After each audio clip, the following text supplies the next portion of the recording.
மலரைத்தானே நான் பறித்தது, கைமுள்ளின் மீது ஏன் விழுந்தது? உறவைத்தானே நான் நினைத்தது, என்னை பிரிவு வந்து ஏன் அழைத்தது?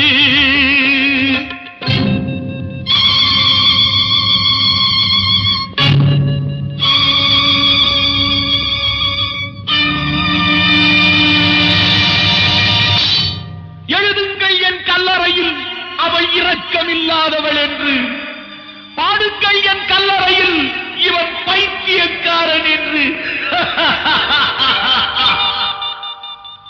கண்கள் தீட்டும் காதல் என்பது அது கண்ணில் நீரை வரவழைப்பது, பெண்கள் காட்டும் அன்பு என்பது நம்மை பித்தனாக்கி அலைய வைப்பது.